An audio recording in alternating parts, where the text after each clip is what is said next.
Well, I'm defenseless, defenseless against your lips, the way they smile, the way they kiss. Defenseless, defenseless against your arms, and the way they hold us. And I said, well, it's useless to fight it. I know that I can't win, but I don't care, little girl. Just let the battle begin. Yeah, yeah, defenseless.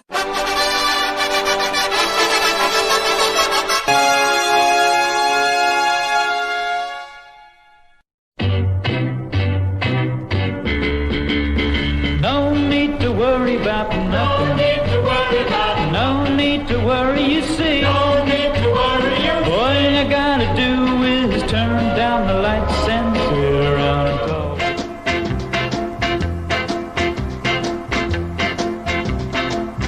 Just walking in the rain, Just walking in the rain, getting soaking wet, getting soaking wet, torturing my heart torturing my heart by trying to forget. by trying to forget. Just walking in the rain, Just walking in the rain.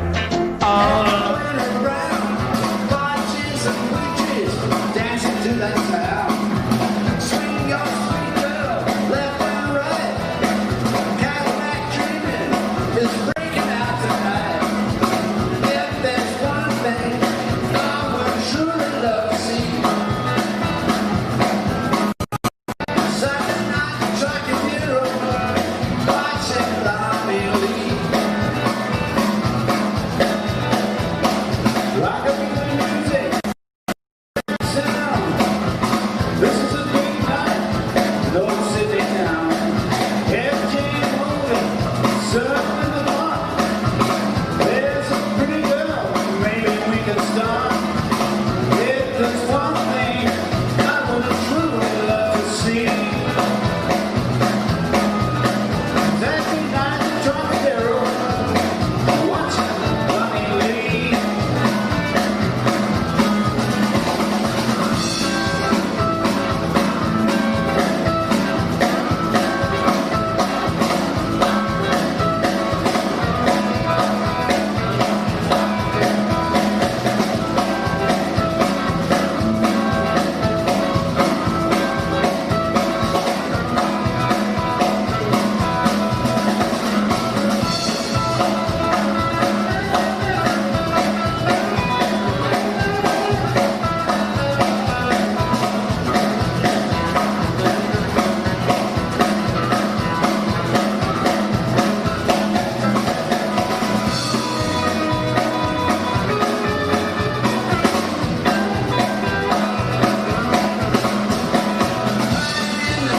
Everything's gone wrong.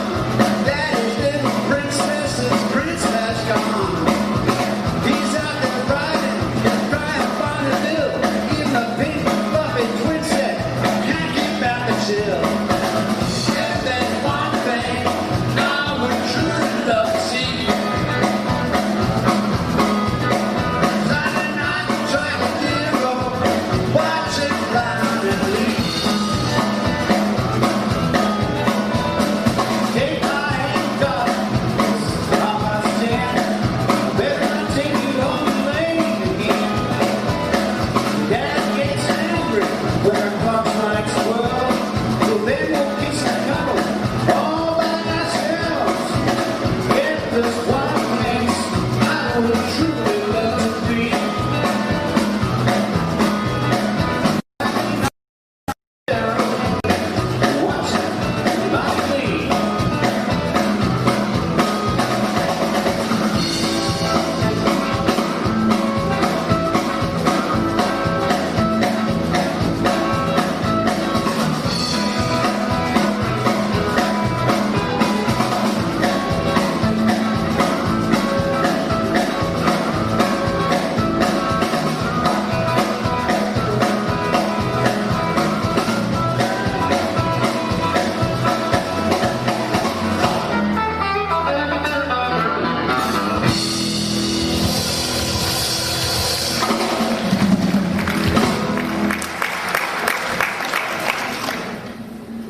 gentlemen, please welcome Mr. Lonnie Lee.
It's a ballad, so it's a lumps.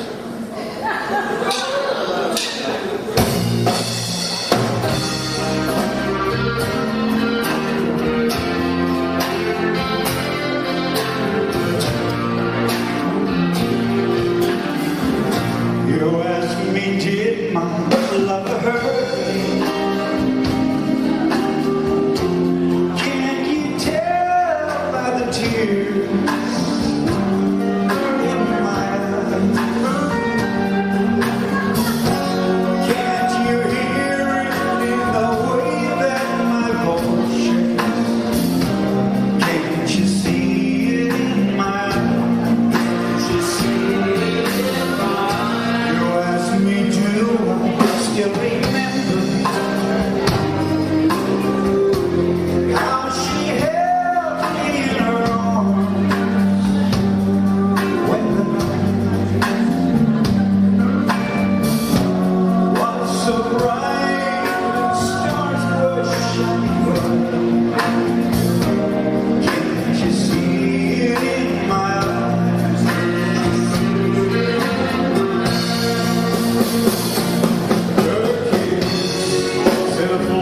in my heart.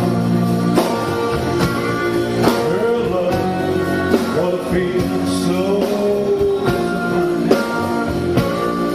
And while I stood in this heavenly world, she turned away and let me go. After you asked me, do I love her? After all that's said and done, she's still the one. Can you hear it in the way that my voice shakes? Can't you see it in my eyes? You see it in my eyes. Her kiss set a flame in my heart. Her love was so sublime. And while I stood in this heavenly glow, she turned away and let me go. After you asked me, do I love her?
Give a round of applause to the very first rock and roll dance organiser before O'Keefe in Australia, Alan Dale.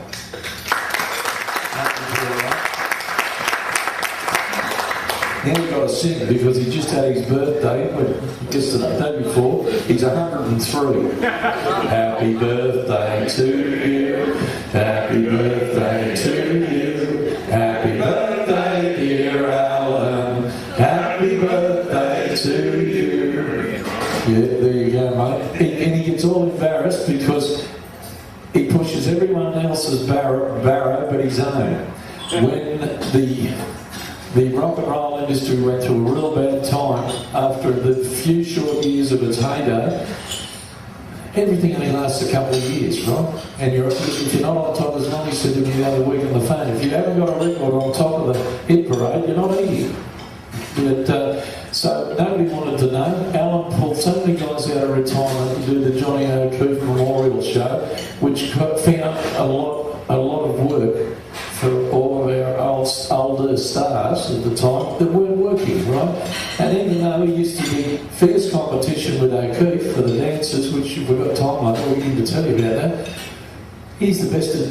He's been one of the guys that's plugged O'Keefe more than anybody else. And Stevie, you don't want to listen to me talking about all this, but I'm going to let him explain very quickly to you about that and then introduce our very special guest. And let's see, because this is not scripted, right? This is all straight off the top of the head.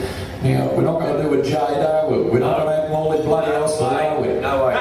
No, I made the mistake yesterday of introducing Jade, and I said, Jade, you had a semi-hit, actually it was eventually really recorded, Down in the Riverina. Now, how did that happen? And an hour later, we still didn't know. And to this minute, we still don't know. That was great. He had a 2-hour, he gave everybody a 2-hour sermon. This is Lonnie Lee. No, we don't. Don't want him in this morning. This is my good friend Lonnie Lee, ladies and gentlemen. Give him a nice round of applause. Thank you. Coming along this morning because he worked last night at Seagulls and did a big show there. He was the top of the bill there last night and it was a wonderful night. But let's just paint a little bit of background really quickly and then we'll move right on to Lonnie because it's his morning. What happened was way back in the year 1956, in November of that year, onto our screens came Blackboard Jungle. And when I saw that movie, I'd previously been singing with the dance bands. And I thought, hello, this new music, this rock around the clock, I've got to get into this. So I formed a band that was exactly the same complement as Bill Haley and the Comets.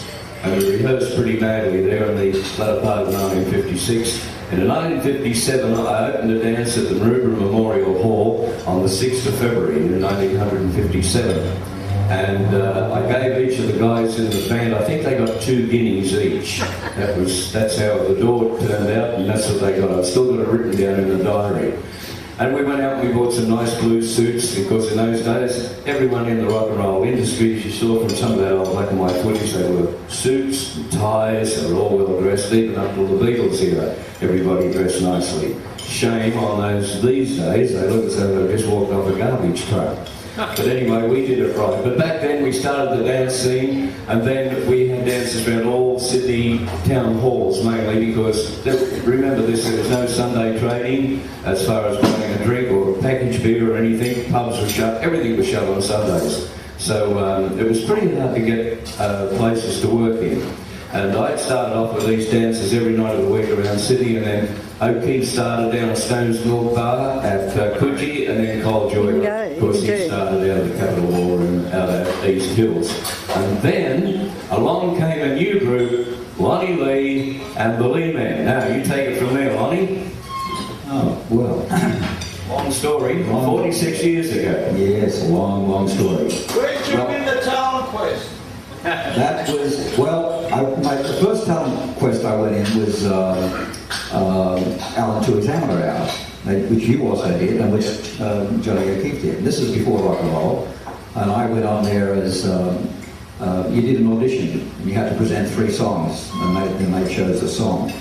And there's a guy called Frank Scott who was a piano player, remember? Yeah, I remember. Yeah, because there's no band, there's just a piano player. Anyway, so I presented, I liked Johnny Ray at the time, so I sang Cry, and I said, okay, what's another one? So I liked Nat King Cole, so I sang Autumn Leaves, and I said, yeah, okay, that's good, what's the other one?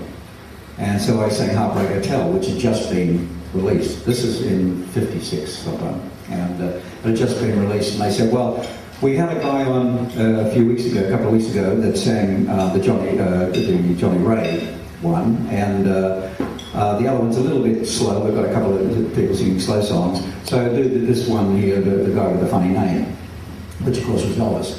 So I sang Heartbreak Hotel and came second to an opera singer. But on the night, he said, I'd like to send, this is Alan T. I'd like to send a cheerio call to a guy who won, and he's down in Wollongong with one of his first jobs, and all that, and it was Johnny O'Keefe doing the Johnny Ray stuff, right? So anyway, that was my first introduction to anything. Then later on, that was in the middle of '56. Then in February '57, Elvis's first movie, Loving Tender, was to come out, and it was still a bit, well, who's the guy with the funny name? So not too many people knew Elvis. Radio wasn't that good to him at the time. Well, he didn't have too many songs to play. And so they thought, well, what we'll do is this is MGM Movies, what we'll do is to try and up the ante, and so more people know Elvis and we'll go see Love Me Tender. We'll run a contest and see if we can find an Australian Elvis Presley, not to find one, but to get some press so that the papers will write about it.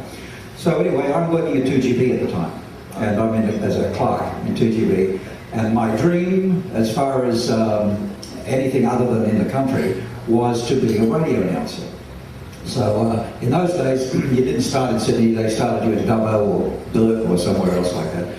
But I was waiting for a job to get out there. I was like 16, waiting for a job to go out there, and they said, well, you have to become a panel operator and learn all the business of scheduling and all that. So I was in the office there, and then February '57 came along, and two of the guys I was working with, they came by and they said to me, there's a contest on tomorrow night.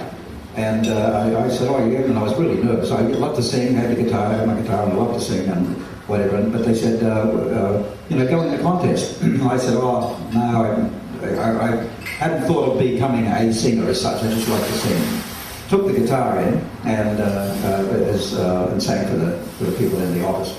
Anyway, they dragged me down to the Trocadero and ended me in this thing. I was a bit nervous, so they took me around to the pub around the corner and plied me with grog. And by the time we got back, I thought, well, I hope it's too late. It's over. Because they said, we don't know whether we can get you on because a lot of people here want to go on and do it. So I was really hoping that they didn't have me. Anyway, right toward the end, they said, okay, you ready? Off you go. Pushed me out there, and you had to do 3 songs. So I did the 3 songs, and the audience went 8. I couldn't believe it. They went 8. So I ended up singing the whole 8 songs of Elvis that anybody knew at the time, so especially me. So I sang these 8 songs and became Australia's Elvis Presley. And the Sydney Sun wrote a big story, and at the time my mother was living in a place called Greenacre, which I think it was called East Bankstown at the time. So they had up there Clark, East Bankstown, Clark, now Australia's Elvis Presley or something. And to my knowledge, that was the first really big article in a Sydney paper about rock and roll, but that wasn't because of me, it was because of the Elvis stuff. But that started the whole thing. You talk about the talent contest. Then after that, I started getting little jobs. I formed a little, while you were doing your stuff, I remember hearing about you over around the Pagewood area and all around over there. And I hadn't heard about the Jacobsons yet, although a little bit later on I did. Then I started a little trio, Rockabilly trio, while you had the band, the House Rockers, but it was like a Bill Haley type conversation. Bill Haley band. Yeah, you had that going. I started just a little trio, so there's myself and a guy called Billy Moster on guitar, and we didn't have drums in those days. A guy called Kenny Hands. We made a bass out of a tea chest. Remember that? And oh, great sound. It's tremendous for rockabilly. So we had that. We did some shows around the place. there doing that. Now, I filled in for you one time. You were on vacation at Mawson's at Newtown. And you went away and with your band, the House Rockers. So I filled in there one time. Yeah. This is before I was Lonnie Lee. I was Lonnie Lee. Yeah. And I also gave you the Tempe Hotel. That's right. Sorry Yes. to say. That's right. Yeah. The Tempe Hotel. All class, George. Well, there was nothing else happening. That was it. That was it. And I was there, and Billy, my guitar player, had to leave, so I was looking for another guitar player, and they were like rocking horse stuff, you know, at the time. It was really difficult to find. So I heard about a guy who was living in some bush area around Maroubra. This is all housing now. And I went there and found him, and he was like 65 years of age. Billy Blinkhorn. Billy Blinkhorn. Yeah, smiling Billy Blinkhorn. That's right. He did live out there. Yeah. So anyway, so he joined my band. Well, the three of us again. So it was Billy Blinkhorn, who actually has got a history of his own. His big hit was "Bird in a Gilded Cage," and he was Canadian. And he came out here originally to Australia with Bob Dyer. They were a duo. And they came out originally and did the Tivoli. Anyway, Bob Dyer, of course, became a big hit on radio. And when square dancing started in Sydney, Billy Blinkhorn was the best square dancer. Yes, A lot of money there. Absolutely, yeah. So he was really pretty much retired, you know, but he liked me a lot. I was only a kid, you know, and so we did that. And then I was working in the bank, and they pulled me in one time because all the girls in the thing, I used to wear the light blue coat and the pink shirt and the white tie and all this, and non-conformist, of course. And so anyway, the bank manager pulled me in one time and he said, well, listen, son, it's you got a big decision to make here. I said, yes, what? He said, you're going to be a singer or a bank manager? And I said, oh God, you know, this is really tough. And I said, well, I guess I'll have to be a singer. He said, okay, you got 2 weeks.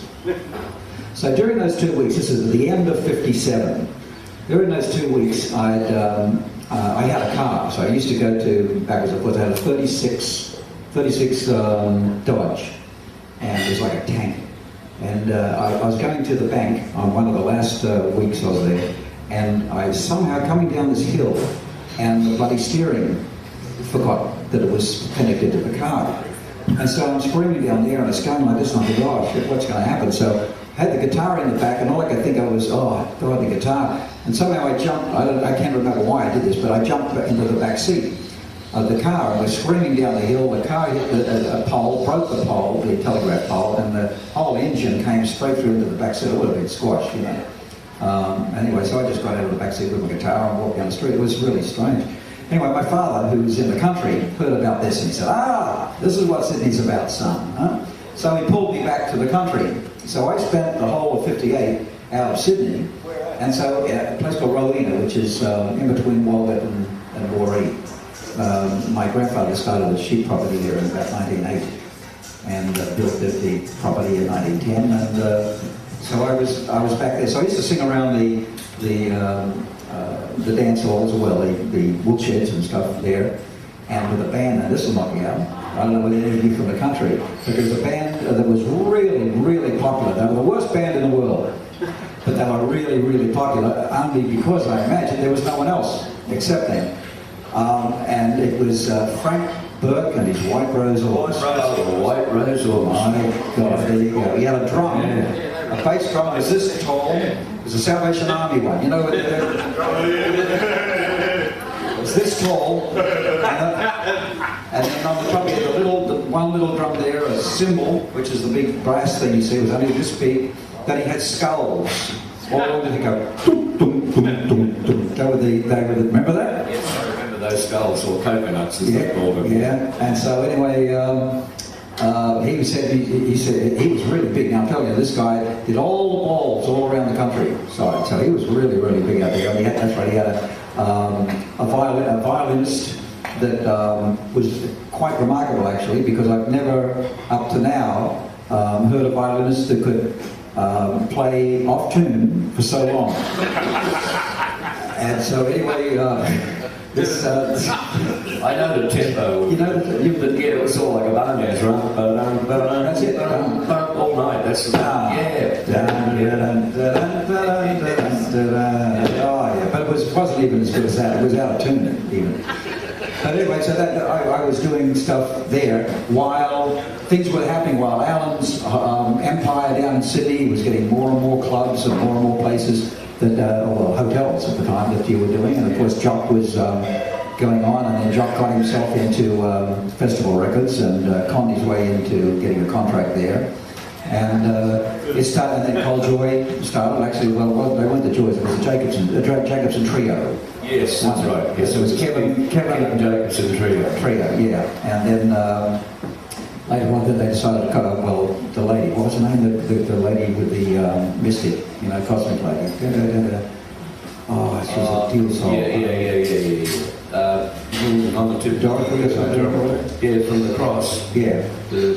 She had black masses and all that stuff. Anyway, she came up with the name for Col Joy. Rosalind Came up with the name for Col Joy. And then then I came back in '59 and started. I was still Laurie Ricks, so I started Laurie Ricks and the Beatniks. Well, 6 o'clock rock would have been the thing. That was at the end of '59, and that was the thing that really kicked me off. And how I got there, I had a fan club. A couple of young ladies from around Peakhurst area started a fan club for me, and so I was playing at a few of the little gigs around the place once again with my little band and little trio. And then she said to me, "Well, we know Johnny O'Keefe, or we know of Johnny or something like this." And so the next thing I know, she said, "We've made an appointment for you to go and see him at his house." So I trot over there. Now I remember O'Keefe because I did not the Elvis Presley thing, but I went in another. Because of the Elvis Presley thing, I won a night at the Trocadero with the Frank Coughlin band, and O'Keefe was a compere there. Built in 1931. Yeah, that's right. Beautiful. Absolutely. And they ripped it down because of greed. Left a hole in the ground. Yeah, bloody disgraceful. And so I met Jock prior to this, and had just set himself up. Well, actually, I won a prize that I never got, because the prize that I was to get was to perform on the Little Richard show, which was the first rock and roll show to come to the Gordon to bring out. And it turned out that well, long story I won't go into, but it turned out there was another girl that was on this thing from Perth, who was a girl Elvis sort of singer, and she got the job, and I didn't get the job because I guess I didn't wear a frock. I think that was it. Yeah, and she did that thing, and but sort of went on 6 o'clock rock. I just say that had spread my name more. Then a guy called Alan Heffernan, beautiful man that lives just up here. He's up on the wall. Next to iPhone. Oh, there he is, yeah. That's right, good job, yeah. Well, Alan lives up here. He's a very old gentleman now, and he was Lee Gordon's right-hand man. And he came and offered me, he said, "Would you like to, we're hearing just so much stuff about you, would you like to record?" And I said, "Jesus, of course I'd like to record." You know, I tried with Festival and they rejected me with the band, not because they didn't like me, but they said, "We've got enough people." They had Joy at the time and Jock. Yeah. And so they said, "You know, we don't want any more." And so that was it. And then I went and I had my band, and we recorded an album called "This Is Lonnie Lee." That was my first thing. And then because that went well, he came to me and he said, "You want to do a single?" And so I picked out "Shame on You, Miss Johnson," which is the same guy who wrote "Do You Want to Dance?" You know, that song. And so I really liked the song, so I decided to do that. So I turned up at the rehearsal above Woolworth's Cross, the ABC studios, you know that. And so we were there rehearsing and did the song, and then Jock came by. He wasn't there, he came by and he said, "Oh yeah, what's it sound like? What's the song?" I said, "That sounds great to me," you know, so he listened to the song and said, "Yes, tremendous, okay, what's the other one?" And of course I still today, I don't know how this happened, but somehow I didn't turn up with two songs. You know, I was invited to do a record, a song, so I just took one song. And so yeah, I took one side. So he said, what else do you want to record? And I, for the life of me, my bloody brain went blank and I couldn't think of anything at all. to record. So he said, okay, well, what's you feel like writing something? I said, yeah, sure, okay. So we sat down at the piano, 20 minutes, we ended up with Ain't It So. And then that was the song that actually started my whole career. Lonnie, Ain't It So wasn't your first appearance on 6 O'Clock Rock. No. But it was your first record. Records, yeah. Ron, would you like to... Well, you got it up there, haven't you? Yeah, we got it. Holy moly. There it is. We'll feed it in. Because what you've got to realise here, folks, is although 6 O'Clock Rock it ran from the 28th of February 1959, ran for 2 years, there's only 1 hour and a quarter of footage of it left. And Now it's got the bloody lot. No, not only got that, I've got everything else, but you pull a dinosaur out of your head and off, that's Ernie Wilson. Now look at this. Here we go. Oh, Jesus, look at the kid.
Jesus, if I will get arrested or not.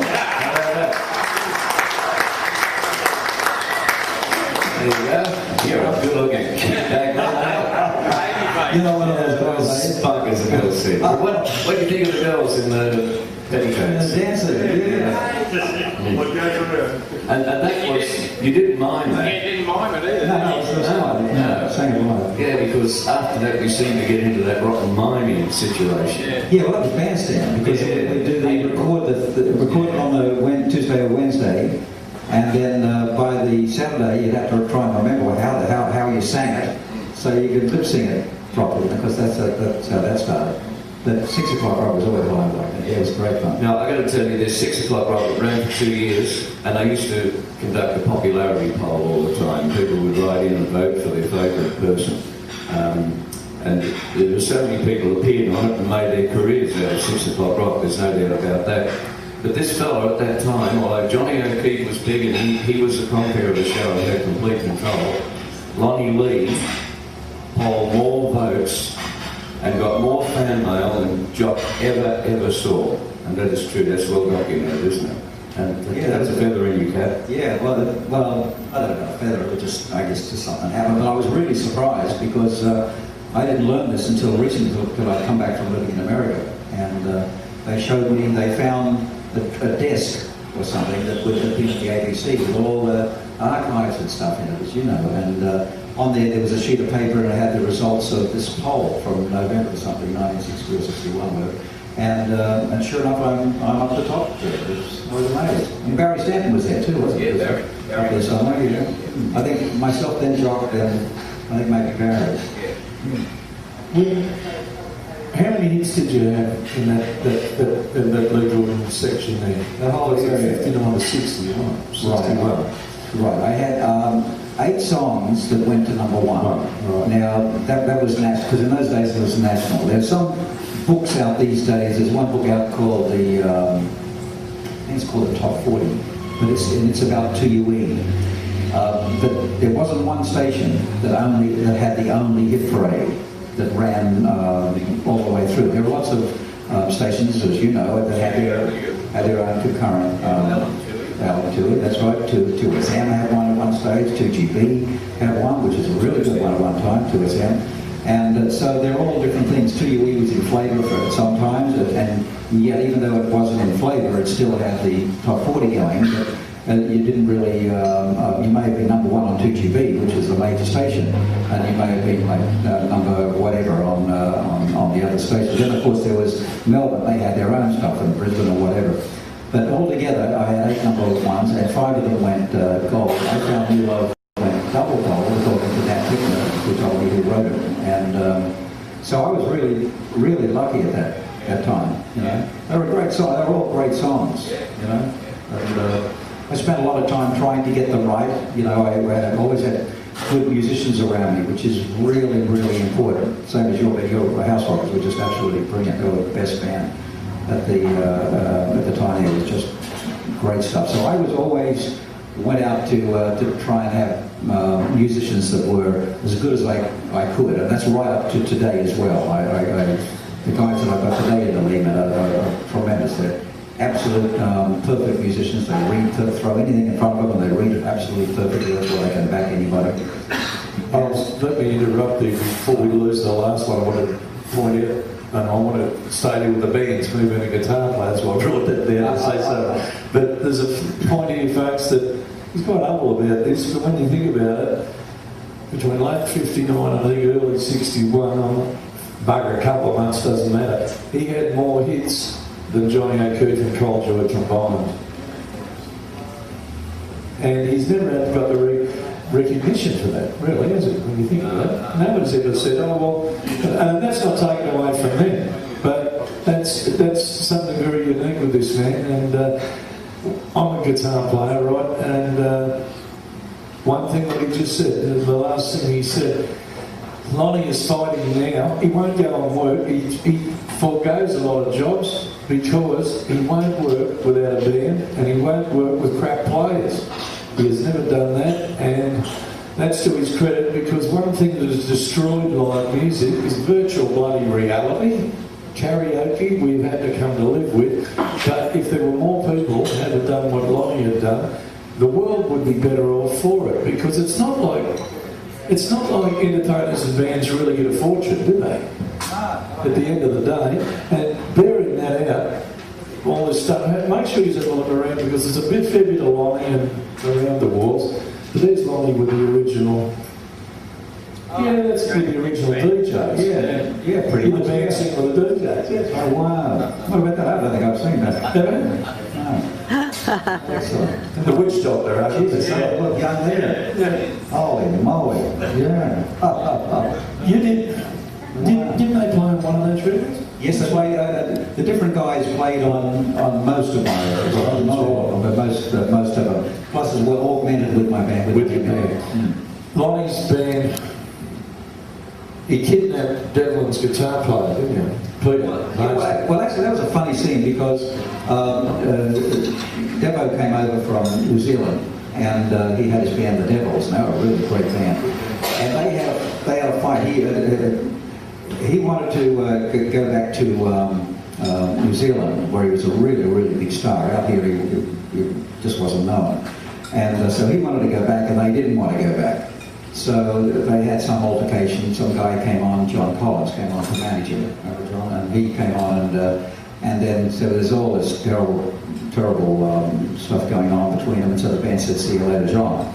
And right at that time, it was destiny. It was just strange. Right at that time, I had my first Glee men, and they were also causing me problems. And so I said to them, "See you later." Now this is like within days. It's quite amazing how it happened. So I'm looking for a band, thinking, shit, I gotta have a band, right? Because I just fired these guys. And the guitar player of Devo's band, who I didn't know, ran into me, I was living in King's Cross at the time, ran into me and said, told me what had happened within the last couple of days with Devo. And I said, well, you're the lead man now.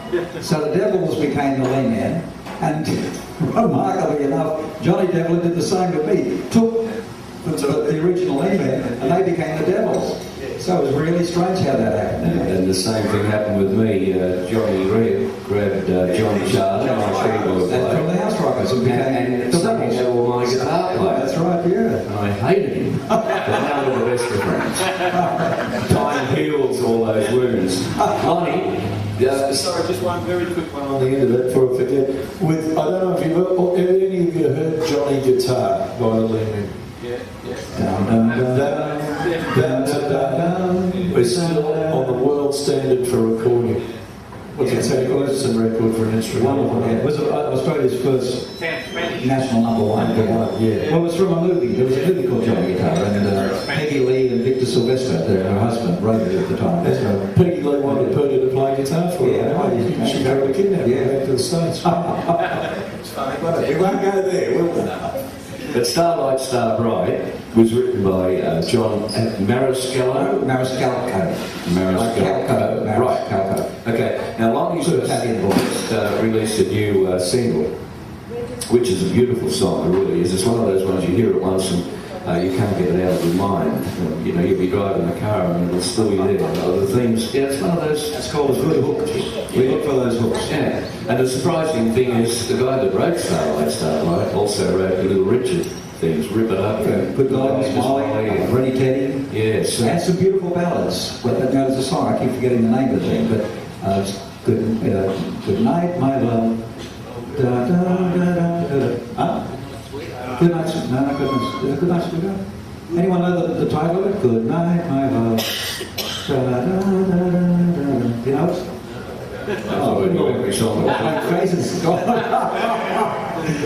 But it's not like it's my imagination that was really was beautiful. I can't understand how a man could write as beautiful a song as this new one, which you see in my eyes, and Starlight Starbright, which was a great hit, and write those other things. Yeah, he was a really, really talented guy.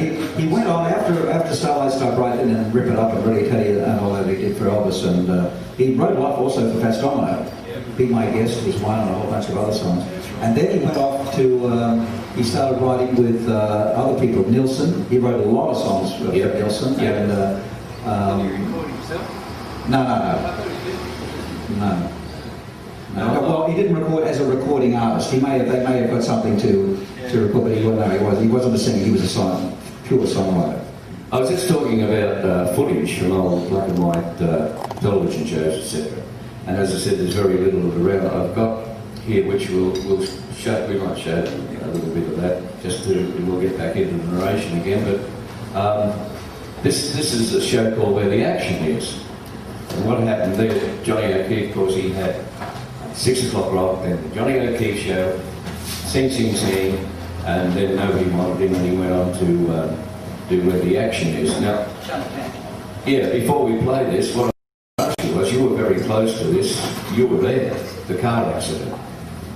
That was Which a lot of people know. Johnny O'Keefe had this terrible car accident out of Kempsey, but you were there. Yes, we're just on the first rock and roll tour from Sydney, country rock and roll tour along the eastern seaboard of Australia. We went right up to Cairns, and it was like a month tour.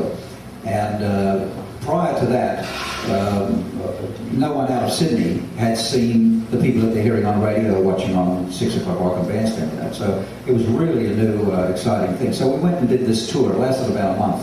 After we finished there, the tour was really horrendous because we hit the monsoons and nearly fell off cliffs, and oh my God, it was just incredible bloody tour. So we eventually get back to Surfers Paradise. Now Surfers in those days was just this one street, Carroll Avenue, and there was the beach corner, which was Bernard Elsie's beach corner. That was the only place that there was, and it was like a house, converted sort of house with floors like this. The stage, it wasn't even as well. No, there wasn't a stage. That's why it was just flat. And outside there was a swimming pool with lilies in it. Yeah, it was like a big boarding house. And it was, and they all dressed, the girls dressed in Hawaiian things, you know, they do all the Hawaiian stuff. So it was like a copy from Hawaii. But that's all there was nothing else. So we were, Lee Gordon gave us a 10-day holiday as a thank you for doing this tour in Surfers. So while we were there, we played a couple of nights at this beachcomber place. And then when it was up, I had my car there, and John had his car there. And so we decided to drive back to Sydney, whereas the other guys were going back on the bus. So I was in my car with one of my guitarists and who else? And Lou Cash, that's my Jock's guitarist, the Indonesian guy.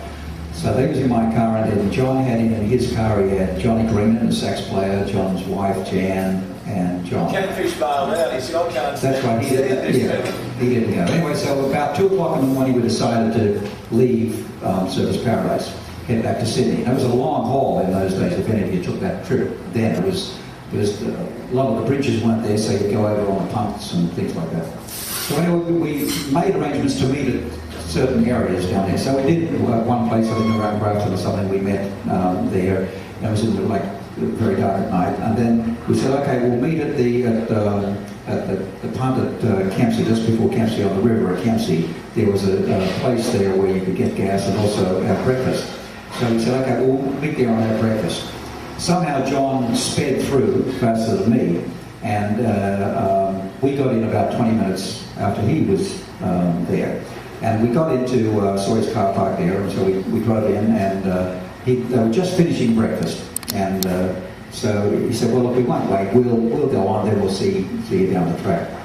So I said, okay, so we ordered breakfast. He caught the ferry over, and the next ferry was like half an hour or something, 45 minutes, and then we caught that. So as we're going on the Sydney side of this river near Kempsey, about 30 miles out of Kempsey, or 13 miles out of Kempsey, was sort of just a little bit out, on this really straight road, and it was just a really thin road. You could just get 2 cars on, one going one way, one going the other, and with the table drain going like this. And I saw this red thing on the left, and I said to the guys, Jesus, looks like a plane has crashed, because there's this big thing sticking up in the air like this. I mean, as we got closer, I realised it was Jock's car, and it had crashed at the end, and there was a big truck full of gravel there, and it was in the middle of the road. So it come along like this. The truck it hit on the fender, just the driver's side fender, and then pushed it down there. The ambulance had come, so it happened maybe like half an hour. It was near a little farm,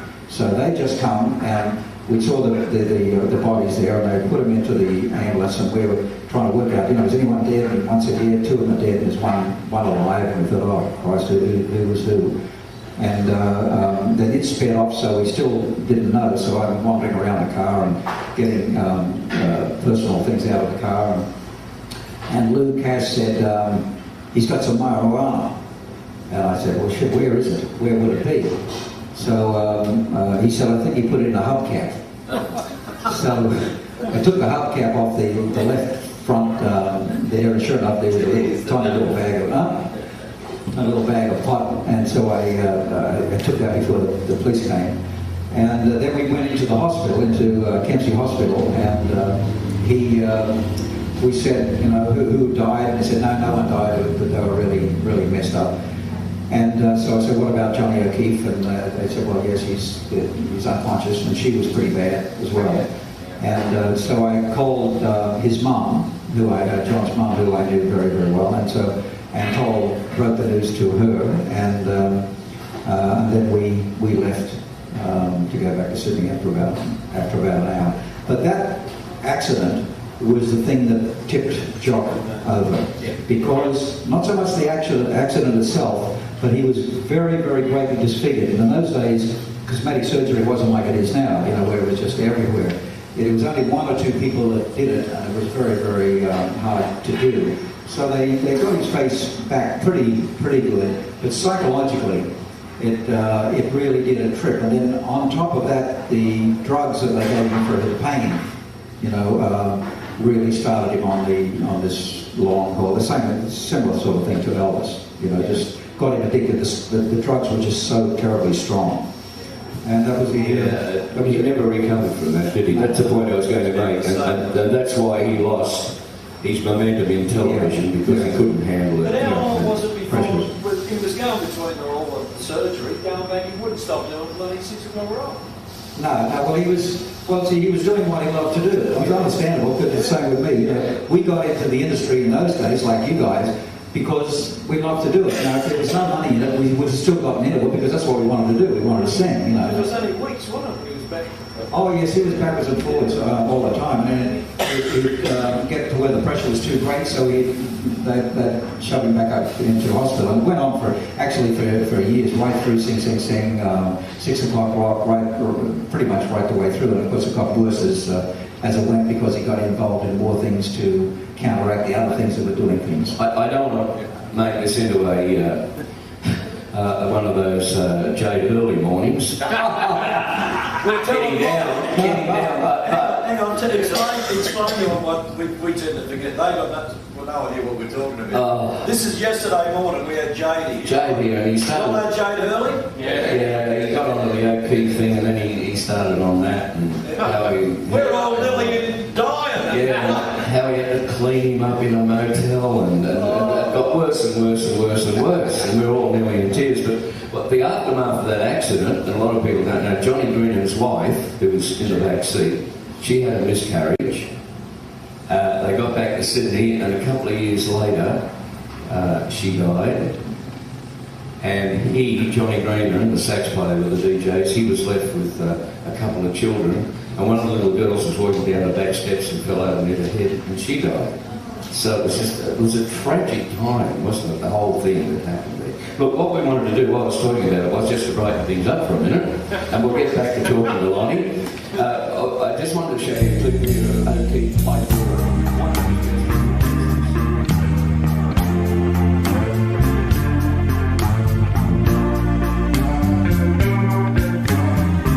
best. You ask me, did my lover hurt me? Can't you tell by the tears in my eyes?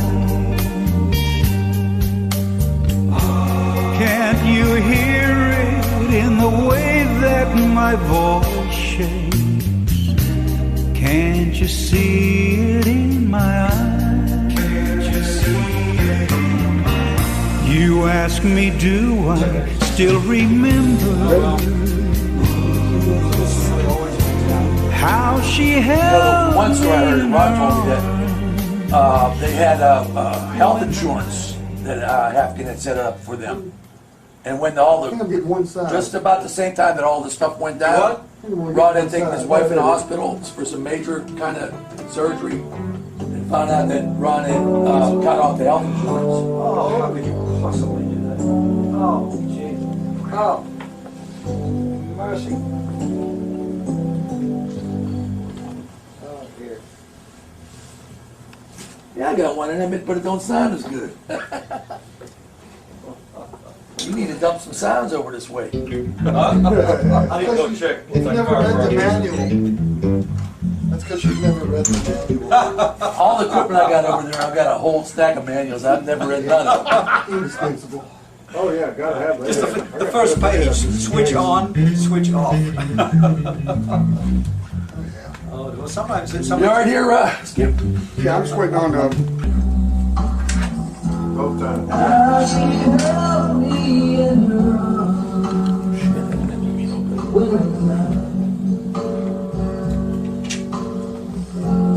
Was so bright and stars were shining.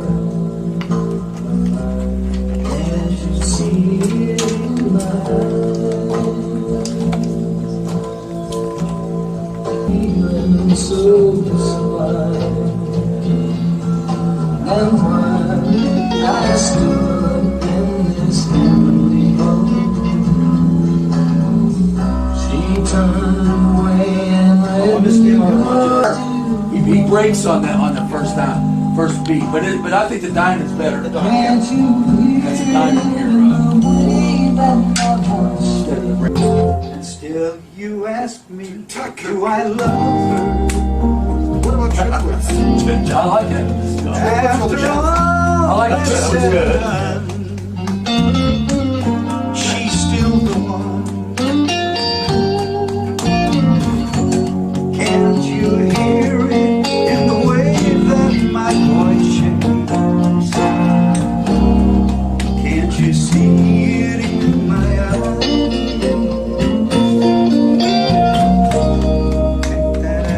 Oh, that's right, because we're going back into that repeat then. So if I I guess no, if I forget the solo, might make it too long with the solo. I mean nothing. Well, we haven't even got to the solo yet. Yeah, we haven't even Yeah. got to the song. Okay. That's where you had a double take. Hey, this change. this change in the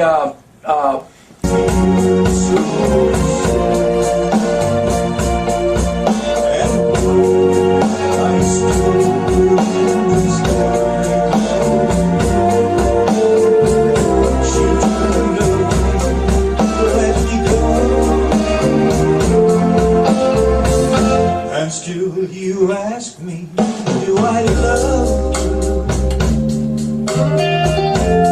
After all that's said and done, she's still the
That's B flat, that one.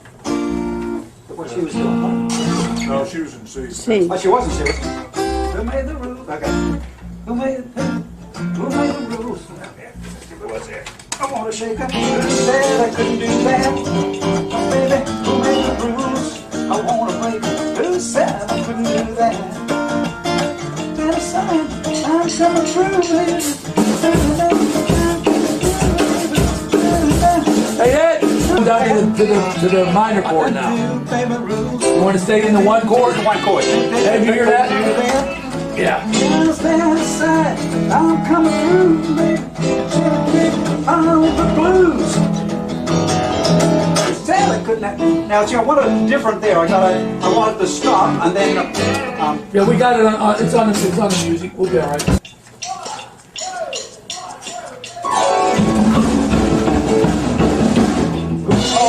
Oh, I'm sorry. Hey, what's on the intro is you gotta lift out front of. Oh, is that it? Okay. Yeah, now look. Now when it gets down in off the 5, it comes like a 5.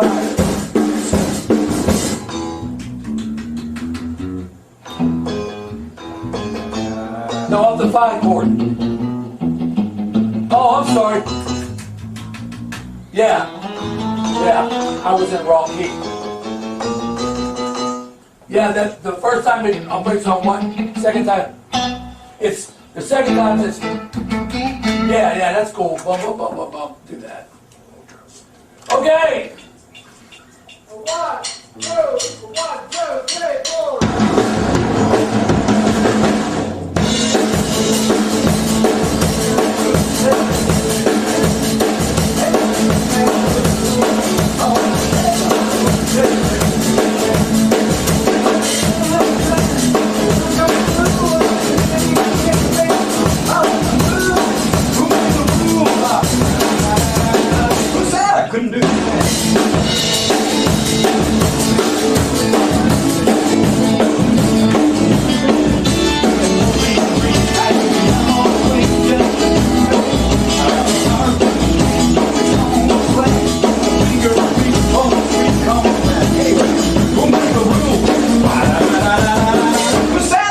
do that.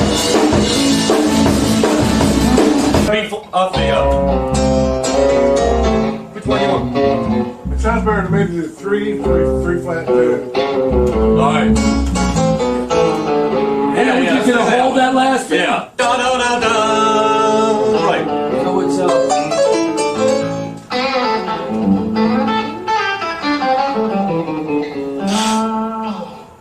Yeah, that part after the bridge, I'm just not too sure how long that goes before that drum fill. well, hey, we'll play the bridge. Let's play the bridge Hey, out. hey, Yeah. from the bridge with the added bar.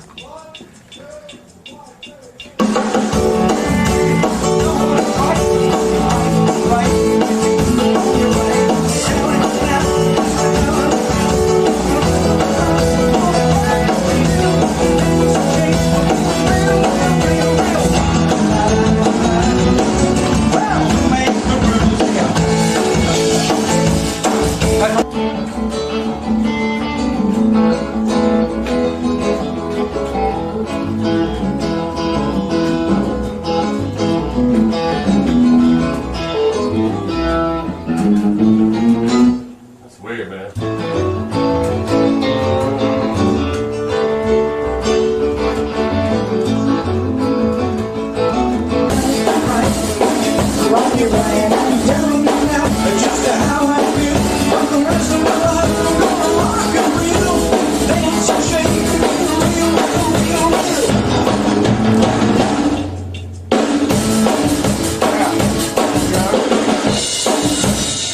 Yeah, we can.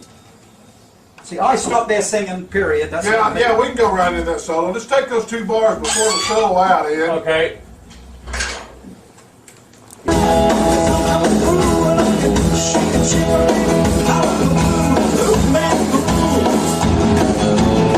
Sad I couldn't do that. No, it's alright, it's okay to be. I just love, yeah, I love me free. I'm on the way, just to come back. I'm a heart like a man, on the sweat. The wing of me, on the string, come back. Anyway, we'll make the rule. Sad I couldn't do that. Baby, I don't want to fight, 'cause when you're right, you're right. I'm telling you now, but just how I feel. The rest of my life, I'm gonna ride through. There's some shade to be real, real, real, real.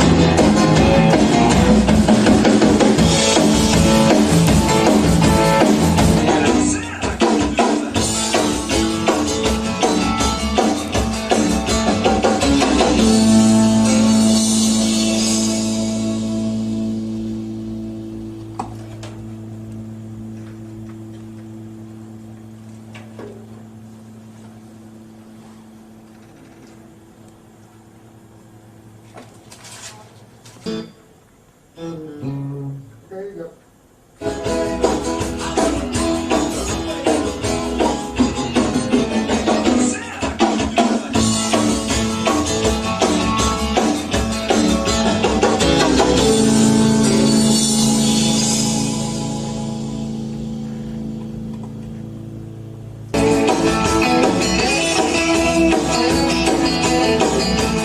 I need a little more of this. I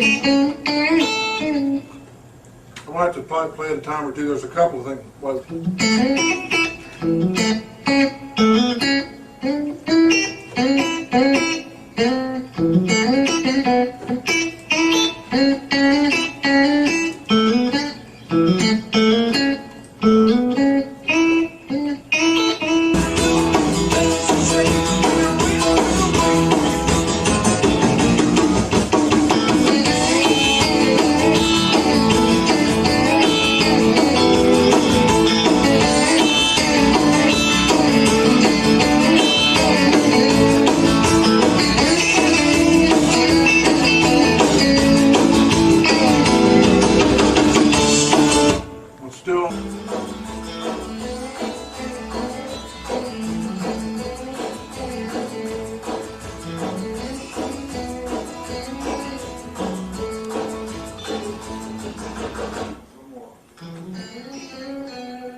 pretty, isn't it? Gorgeous.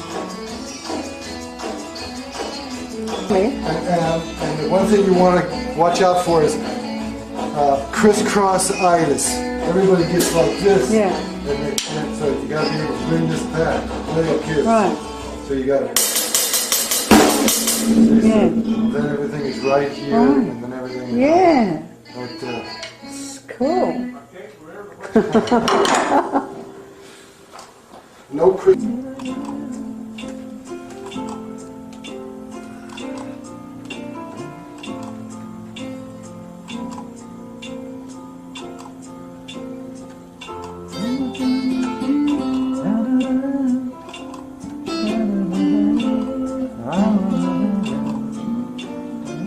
Half notes.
Then repeat there.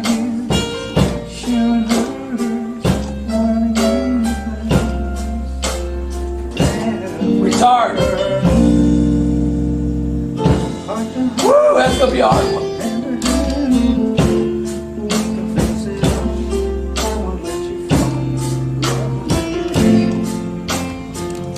Now, when add some high strings to it, we don't really like. I can add another part.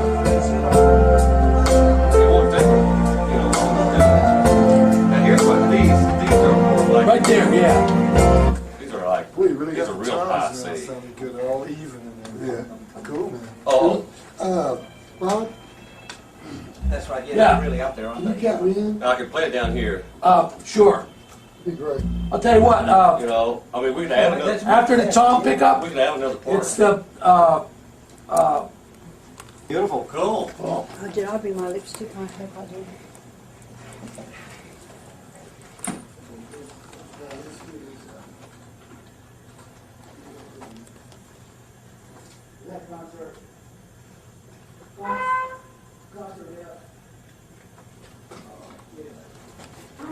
That's the second line in the step. I'm just trying to say it. Piano or horn. I know, this kind of weird stuff. And also here we got leather and guitar. We made a two-fold here. This chord again, once again, is the C.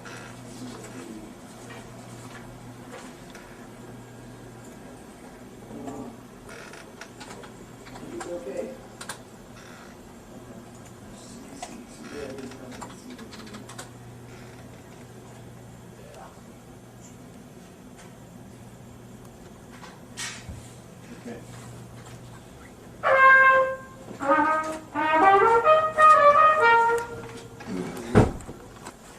I don't know if we're going to record this. I just want to Okay, find the all notes. right, I got you.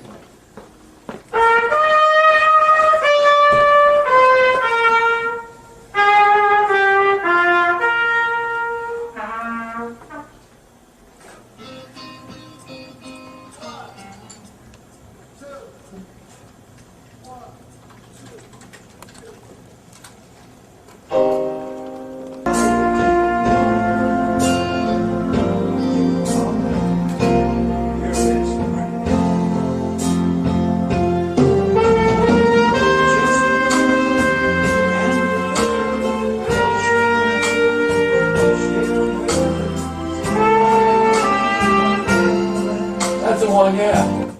That's a D flat diminished.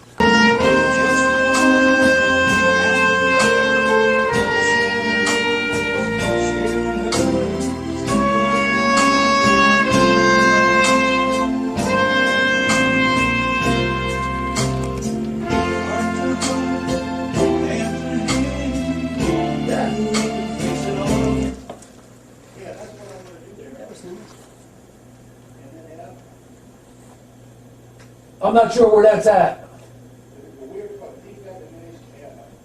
Oh, the D flat, yeah.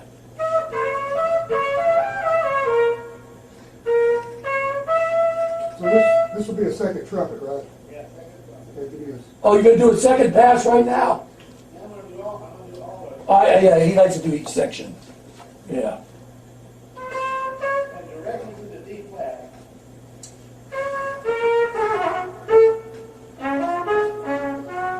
Okay. Here we go.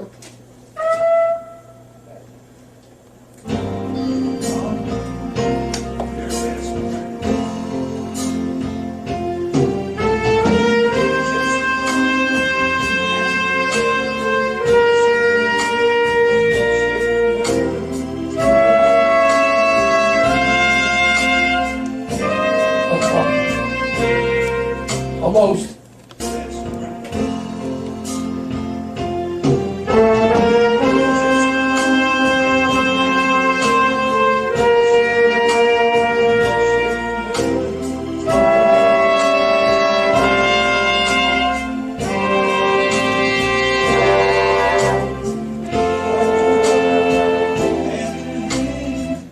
We gotta get the diminished chord sounded wrong.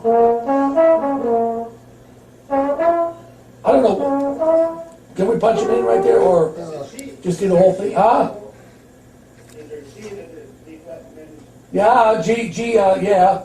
So I can play that? It's actually yeah, you can play the G, and you can either go down to the F or go up to the A. G, A, and then and right up to the B flat for the last bar. And B flat in the last bar? Yeah, yeah. Okay. So I'm gonna play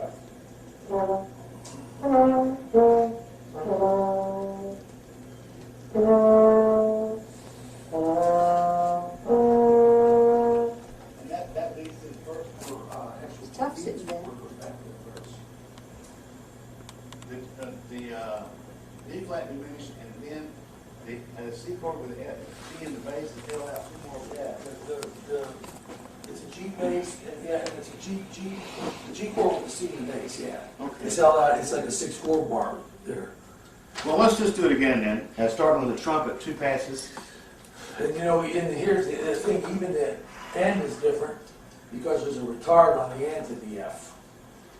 I'll probably just play the last chord. Or maybe I'll play that whole descending line in the last verse. We want to do the second bridge now? Yeah, let's do the second bridge. Okay, this is the studio where Lonnie just recorded a song written by John Mariscalco called Can't You See It in My Eyes.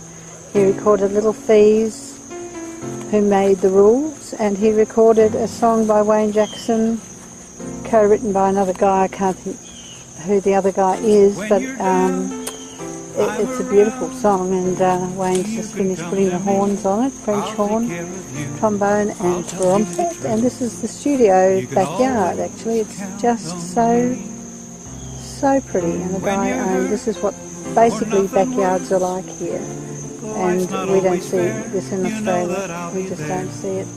There's no fences, and they just own, this is not a expensive house, but there's a beautiful studio underneath here, run by Skip Mitchell, and Bob Babbitt's car. Bob played with the Funk Brothers, and he's been doing this session with us, organising the guys. He's basically the best bass player around, played with Robert Palmer for 15 years. That's That's Wayne's car there. Wayne is Memphis Horns and played with everybody from Marty Robbins to Aretha Franklin to Billy Joel to Sting to unbelievable, just amazing guys and just wonderful sessions. They did a great job. So this is the yard and it's just so beautiful. They own from here to the house across the creek and just up there a little bit further. So, and funnily enough, it smells a bit like India. But I think that's because it's sort of damp, humid weather, damp and humid. Very pretty, very pretty. And it's about 4 o'clock in the afternoon on September the 11th of May. Sharing his, sharing hers, learning only one thing lasts forever.